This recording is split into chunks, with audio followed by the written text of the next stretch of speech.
नमस्कार, good morning. आप देख रहे हैं न्यूज 24। मैं हूं आप सभी के साथ विपनेश माथुर। तो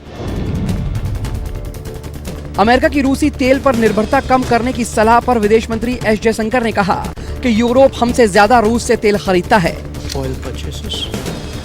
If you are looking at energy purchases from Russia, I would suggest that your attention should be focused on Europe. But I suspect, looking at the figures, probably our total purchases for the month would be less than what Europe does in an afternoon. S Jaishankar ने America को corona के दौरान मदद करने के लिए America को धन्यवाद किया। एस जयशंकर ने कहा कि पिछले साल भारत में हमने कोविड के डेल्टा वेरिएंट की एक बहुत ही गंभीर लहर का सामना किया था। इस दौरान देश में ऑक्सीजन संयंत्र और कुछ दवाओं की भारी मांग थी। बहुत सारे देश मदद के लिए आगे आए, लेकिन एक देश जो वास्तव में मदद के लिए सबसे आगे रहा वो अमेरिका था। जयशंकर वाशिंगटन डीसी में US India higher education discussion के हिस्से के रूप में हार्वर्ड यूनिवर्सिटी गए थे। कुतुब मीनार में देवी देवताओं की मूर्तियों के मामले पर आज साकेत कोर्ट में सुनवाई होगी। कुतुब मीनार परिसर में बनी कुव्वत उल इस्लाम मस्जिद परिसर में रखी हुई देवी देवताओं की मूर्ति को परिसर में उचित स्थान पर रखने की मांग करते हुए दिल्ली की साकेत कोर्ट में याचिका दाखिल की गई थी, जिस पर आज साकेत कोर्ट में सुनवाई होगी। उधर विश्व हिंदू परिषद का कहना है कि कुतुब मीनार परिसर में 27 प्राचीन मंदिरों का पुनर्निर्माण शुरू कर पूजा पाठ करने की इजाजत देनी चाहिए। देश में हो रही हिंसक झड़प पर यूपी के सीएम योगी आदित्यनाथ का बयान सामने आया है। सीएम योगी ने कहा कि यूपी में 25 करोड़ लोग रहते हैं। 800 स्थानों पर रामनवमी की शोभा यात्रा और जुलूस थे। 25 करोड़ की आबादी यूपी में रहती है। 800 स्थानों पर रामनवमी के शोभा यात्रा थी, जुलूस भी थे, और साथ साथ इस समय रमजान का महीना चल रहा है, रोजा अफ्तार के भी कार्यक्रम रहे होंगे। कहीं भी कोई तू मैं नहीं हुई। महंगाई से आम आदमी की कमर टूट चुकी है। देश में खुदरा महंगाई दर पिछले 17 महीने के पीक पर पहुंच चुकी है। सरकार की ओर से जारी डेटा के मुताबिक मार्च में खुदरा महंगाई दर फरवरी के मुकाबले 15% से बढ़कर 6.95% तक पहुंच गई। फरवरी में खुदरा महंगाई दर 6.07% तक थी। खाने पीने के सामान की महंगाई 5.85% से बढ़कर 7.68% तक हो गई। महाराष्ट्र सरकार में कैबिनेट मंत्री धनंजय मुंडे को दिल का दौरा पड़ा, जिसके बाद उन्हें मुंबई के ब्रिज कैंडी अस्पताल में भर्ती कराया गया। धनंजय मुंडे मंगलवार शाम 5 बजे जनता दरबार से लौट रहे थे, तभी उन्हें सीने में दर्द हुआ। इसके बाद उन्हें अस्पताल ले जाया गया। फिलहाल उनकी हालत स्थिर है। धनंजय मुंडे को माइनर अटैक आया था। एनसीपी नेता धनंजय मुंडे महाराष्ट्र की महाविकास अखाड़ी सरकार में सामाजिक न्याय मंत्री हैं। धनंजय मुंडे एनसीपी के विधायक भी हैं। खरगोन दंगे के मामले में भोपाल क्राइम ब्रांच ने एमपी के पूर्व सीएम दिग्विजय सिंह के खिलाफ एफआईआर दर्ज की है। उन्होंने मंगलवार को मस्जिद पर चढ़े एक शख्स का फोटो ट्वीट करके उसे खरगोन का बताया था, लेकिन ये फोटो बिहार का था। गलती का एहसास होने पर दिग्विजय ने पोस्ट डिलीट कर दिया था। केस दर्ज होने के बाद उन्होंने सीएम शिवराज के करीब 3 साल पुरानी पोस्ट निकाल कर कहा कि इन पर भी एफआईआर दर्ज होनी चाहिए। वहीं बीजेपी ने आरोप लगाया कि दिग्विजय सिंह गलत जानकारी फैलाकर सांप्रदायिक माहौल बिगाड़ना चाहते हैं। मनसे प्रमुख राज ठाकरे ने लाउडस्पीकर पर फिर बड़ा बयान दिया है। राज ठाकरे ने अल्टीमेटम देते हुए कहा कि ईद तक मस्जिदों में लाउडस्पीकर उतारो, नहीं तो हम हनुमान चालीसा बजाएंगे। हमें अपने बाण खींचने को मजबूर न करें। उन्होंने कहा कि आप अपने घर में प्रार्थना कीजिए, लेकिन दूसरों को परेशान मत कीजिए। राज ठाकरे मुंबई से सटे ठाणे में उत्तर रैली को संबोधित कर रहे थे। इससे पहले भी 2 अप्रैल को मुंबई की सभा में राज ठाकरे ने लाउडस्पीकर का मुद्दा उठाया था। बिहार के सीएम नीतीश कुमार आज जनसंवाद यात्रा के तहत बिहार शरीफ पहुंचेंगे। इस दौरान सीएम नीतीश पार्टी के कार्यकर्ताओं को संबोधित करेंगे। इसके अलावा स्थानीय लोगों से संवाद कर उनकी समस्याओं का समाधान करेंगे। सीएम नीतीश इन दिनों बिहार में जनसंवाद यात्रा पर हैं, जहां वो जगह जगह जाकर पार्टी कार्यकर्ताओं और जनता से मिल रहे हैं। वो लोगों की समस्याओं की जानकारी ले रहे हैं। कल जनसंवाद यात्रा के दौरान सीएम नीतीश नालंदा के दौरे पर पहुंचे थे।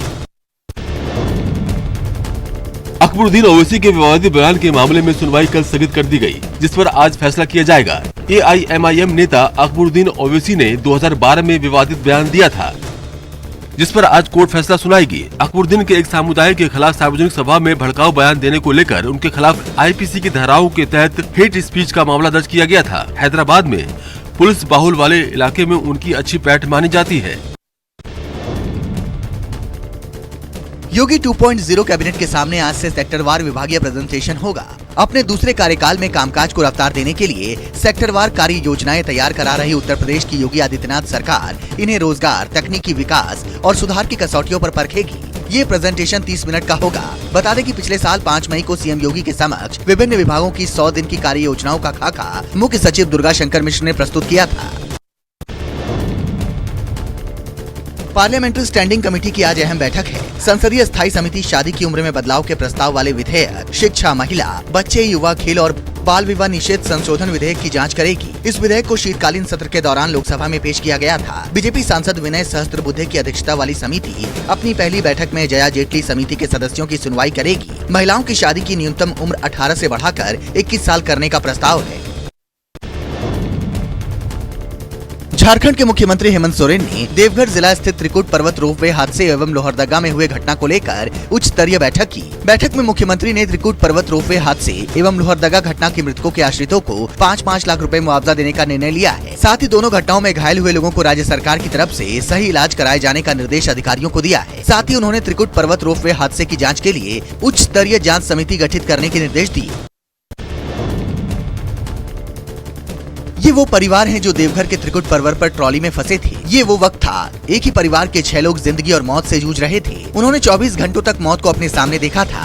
फिलहाल परिवार के सभी लोग सुरक्षित घर पहुंच चुके हैं। 4 बजे से लटके रहे, 24 घंटा तक नहीं कुछ। 4 बजे परसों? हाँ, परसों 4 बजे। ठीक, 4 बजे तक उसी में हम लोग लटके रहे। न पानी न खाना कुछ की व्यवस्था, न कोई साधने नहीं था। तो मर के जिंदगी मौत से लड़के।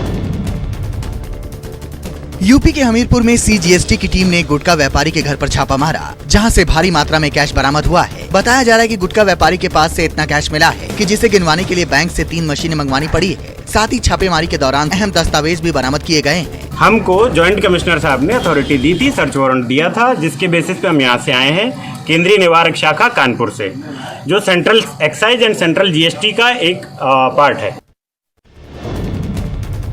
महाराष्ट्र के लातूर में डॉक्टर बाबा साहेब अम्बेडकर को समर्पित 70 फुट की ज्ञान की प्रतिमा का अनावरण आज किया जाएगा।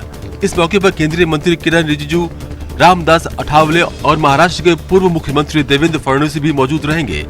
बता दें कि प्रतिमा का निर्माण डॉक्टर बाबा साहेब अम्बेडकर पार्क के परिसर में किया गया है। अनावरण समारोह का आयोजन डॉक्टर अम्बेडकर की 131वीं जयंती से एक दिन पहले किया जा रहा है। आज शाम 5 बजे अनावरण कार्यक्रम की शुरुआत होगी। यूपी में अवैध निर्माणों पर सीएम योगी का बुलडोजर लगातार कार्रवाई कर रहा है। ताजा मामला खुर्जा रोड का है, जहां प्राधिकरण की टीम ने अवैध कॉलोनी पर कार्रवाई कर ध्वस्त कर दिया। बताया जा रहा है कि इस दौरान 3 जगहों पर बन रही अवैध कॉलोनी को गिरा दिया गया। वहीं प्राधिकरण के प्रभारी सचिव ने कहा कि जिले में प्राधिकरण से अधिकृत कॉलोनियों की सूची वेबसाइट पर अपलोड है। भूखंड या मकान खरीदने से पहले प्राधिकरण की वेबसाइट पर स्वीकृत कॉलोनियों की लिस्ट देख सकते हैं। यूपी के झांसी में रफ्तार का कहर देखने को मिला है, जहां तेज रफ्तार कार ने 2 बाइक को टक्कर मार दी, जिसमें 2 लोगों की मौके पर ही मौत हो गई, जबकि 2 लोग गंभीर रूप से घायल हो गए। घायलों को अस्पताल में भर्ती कराया गया है। घटना झांसी के मेडिकल कॉलेज गेट नंबर 2 के सामने हुआ। टक्कर इतनी जबरदस्त थी कि बाइक के परखच्चे उड़ गए। लोगों ने बताया कि हादसे के वक्त कार चालक नशे में धुत था और कार की रफ्तार तेज थी, जिसकी वजह से बड़ा हादसा हो गया। तस्वीरें झांसी के बबीना टोल प्लाजा की हैं, जहां एक स्कॉर्पियो सवार बिना टोल दिए जाने की जिद कर रहा था, जिस पर टोल कर्मियों ने विरोध किया।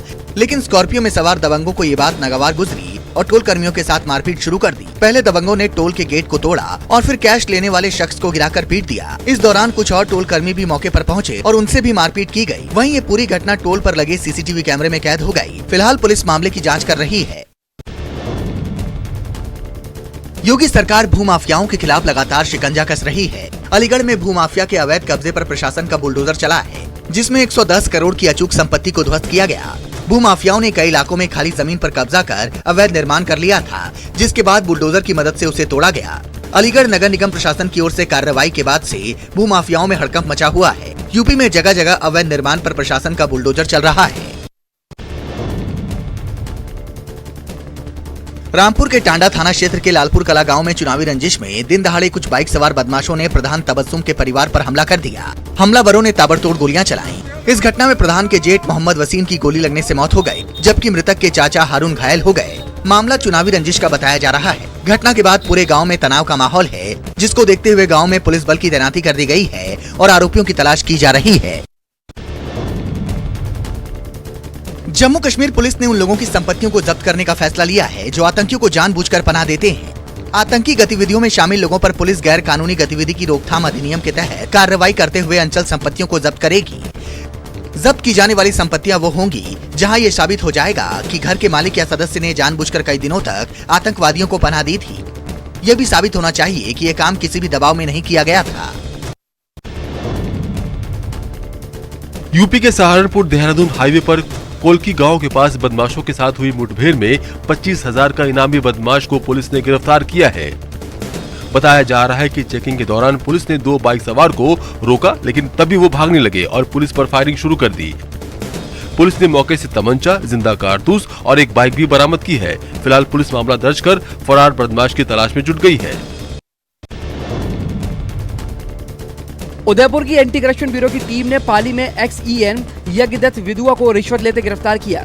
एसीबी की टीम ने भ्रष्ट अफसर को 13 लाख रुपए की रिश्वत लेते रंगे हाथ पकड़ा। आरोपी यज्ञदत्त विदुआ नेशनल हाईवे का निर्माण कर रही कंपनी से घूस ले रहा था। उसने निर्माण कार्य को सुचारू रूप से चलने देने के एवज में रिश्वत की मांग की थी। पकड़ा गया अफसर पहले भी रिश्वत के तौर पर एक लैपटॉप ले चुका है। वहीं इस मामले में AEN की भूमिका की भी जांच चल रही है। सूरत शहर से 60 किलोमीटर दूर झगरडा गांव में एक प्राइमरी स्कूल है जिसमें 12 साल से एक शिक्षक शाह मोहम्मद सईद इस्लाम बच्चों को गीता, कुरान और संविधान का पाठ पढ़ा रही हैं। उनका कहना है कि उनका प्रयास है कि धर्म से ऊपर उठकर हर बच्चे में अच्छे संस्कार के बीज डाले जाएं। संविधान भी पढ़ाते हैं, हिंदू बच्चे हैं तो भगवत गीता भी पढ़ाते हैं, मुस्लिम बच्चे हैं तो कुरान शरीफ भी पढ़ाया जाता है। जिसका मेन मतलब ये है सर कि ये एजुकेशन तो कहीं से भी ले लेगा बच्चा, लेकिन संस्कार बहुत जरूरी है। पंजाब के रोपड़ शहर की पावर कॉलोनी में एक दिल दहलाने वाली घटना सामने आई, जहां एक ही परिवार के 3 लोगों की बेरहमी से हत्या कर दी गई। घटना के बारे में तब पता चला जब स्थानीय निवासियों को बदबू आने लगी और लोगों ने पुलिस को इसकी जानकारी दी। जब पुलिस ने घर खोला तो ड्राइंग रूम में बेटी डॉक्टर चरणजीत कौर का शव पड़ा मिला और रूम में बेड पर पिता हरचरण और मां प्रभजोत कौर का शव खून से लथपथ पड़ा मिला। वहीं परिवार का चौथा सदस्य प्रभजोत लापता बताया जा रहा है। फिलहाल पुलिस ने मामला दर्ज कर लिया और जाँच शुरू कर दी है। सूरत रूरल पुलिस ने सोशल मीडिया के जरिए एक मुहिम शुरू की है जिसमें जेल में सजा काट रहे कैदियों का इंटरव्यू कर लोगों को व्हाट्सएप और अन्य माध्यम से पहुंचाने का प्रयास किया जा रहा है और वीडियो में जानकारी दी जा रही है कि अगर आप गुनाह करते हैं तो आपके परिवार को किस तरह की मुश्किलों का सामना करना पड़ता है।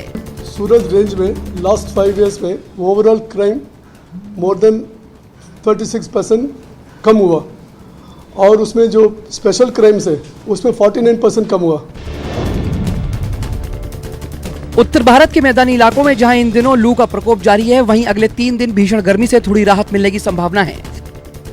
दिल्ली में आज बादल छाए रहने की उम्मीद है, जबकि हरियाणा और पंजाब के कुछ हिस्सों में बारिश हो सकती है। मौसम विभाग के मुताबिक दिल्ली में इस साल अप्रैल में अब तक 5 दिन ऐसे दर्ज किए गए हैं जब लू चली है। दिल्ली में अप्रैल ने लू में 12 साल का रिकॉर्ड तोड़ा है। दिल्ली में मंगलवार को अधिकतम तापमान 43 डिग्री सेल्सियस तक दर्ज किया गया था। आलिया भट्ट और रणबीर कपूर की शादी से जुड़ी खबरें सामने आ रही हैं। अब खबर है कि शादी की रस्में आज से शुरू हो जाएंगी, जिसके लिए वेडिंग प्लानर को भी सारी जिम्मेदारियां सौंप दी गई हैं। खबर यह भी है कि प्री वेडिंग सेलिब्रेशन आज से शुरू होकर 16 अप्रैल तक चलेगा और 17 अप्रैल को ये जोड़ा शादी के बंधन में बन जाएगा। भट्ट परिवार और कपूर परिवार दोनों ही इस फंक्शन को परिवार तक ही सीमित रखना चाहते हैं, लिहाजा संगीत, मेहंदी और हल्दी की रस्मों में परिवार के लोगों के अलावा आलिया और रणबीर के करीबी लोग शामिल हो सकते हैं। चेन्नई के अपोलो हॉस्पिटल में एक नॉन जेनेरियन ने robot assisted minimally इनोवेसिव coronary artery bypass graft कराया।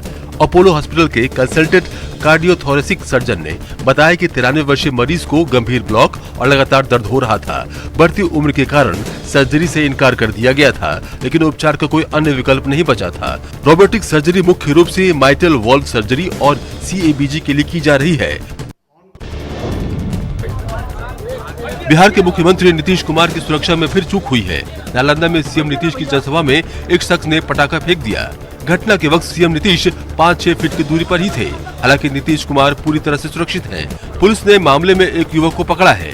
शख्स के पास से एक और पटाखा बम, माचिस, आधार कार्ड और अन्य सामान बरामद हुआ है। इससे पहले भी 27 मार्च को बख्तियारपुर में एक शख्स ने सीएम नीतीश पर हमले की कोशिश की थी।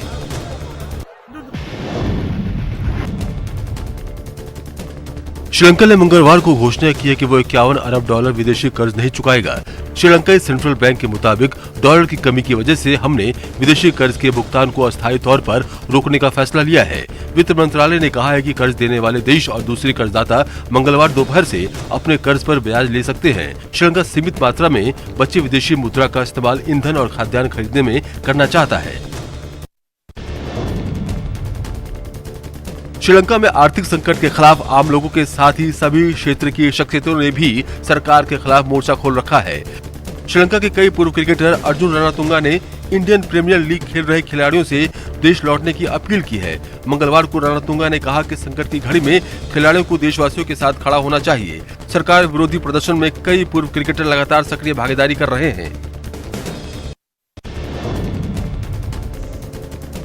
आर्थिक संकट से घिरे श्रीलंका को भारतीय मदद जारी है। भारत ने मंगलवार को 11,000 मीट्रिक टन चावल श्रीलंका को भेजा। पिछले हफ्ते संकट से घिरे अपने पड़ोसी को भारत ने 16,000 मीट्रिक टन चावल की खेप पहुंचाई थी। श्रीलंका को भारत हर संभव मदद पहुंचा रहा है। भारत अब तक श्रीलंका को 2,70,000 मीट्रिक टन से अधिक ईंधन की आपूर्ति कर चुका है। श्रीलंकाई सरकार सहित आम लोग लगातार भारत से मदद की अपील कर रहे हैं। रक्षा मंत्री राजनाथ सिंह ने पाकिस्तान के नए प्रधानमंत्री शहबाज शरीफ को बधाई दी है। राजनाथ सिंह ने शहबाज को शुभकामनाओं के साथ आतंकवाद पर नकेल कसने की सलाह भी दी है। अपने पड़ोसी प्रधानमंत्री को यही मैसेज देना चाहेंगे कि वो आतंकवाद पर लगाम लगाने में वो कामयाबी हासिल करें। इससे हेतु हमारी उनको शुभकामनाएं।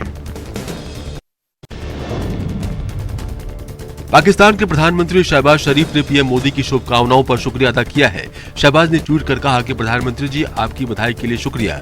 शहबाज ने कहा कि पाकिस्तान भारत के साथ शांति और सहयोग वाले संबंध चाहता है। नेशनल असेंबली के बाद अब पाक अधिकृत कश्मीर में विधानसभा में अविश्वास प्रस्ताव पेश किया गया है। पीओके की विधानसभा के प्रधानमंत्री सरदार अब्दुल कयूम खान नियाजी के खिलाफ इमरान खान की पार्टी पीटीआई ने भी अविश्वास प्रस्ताव पेश किया है। खबर है कि इमरान खान के निर्देश के बावजूद अब्दुल कयूम खान नियाजी ने इस्तीफा नहीं दिया था। 53 सदस्यीय विधानसभा में नियाजी को क्षेत्र के प्रधानमंत्री के रूप में जारी रखने के लिए 27 सांसदों के समर्थन की जरूरत होगी।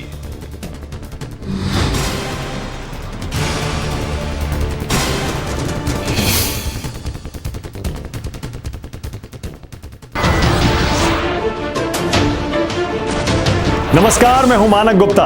अगर आपको हमारा ये वीडियो पसंद आया हो तो इसे लाइक और शेयर जरूर करें और हाँ, हमें सब्सक्राइब और फॉलो करना ना भूलें ताकि आप देश और दुनिया की कोई खबर मिस ना करें। तो जुड़े रहिए हमारे साथ और देखते रहिए न्यूज़ 24।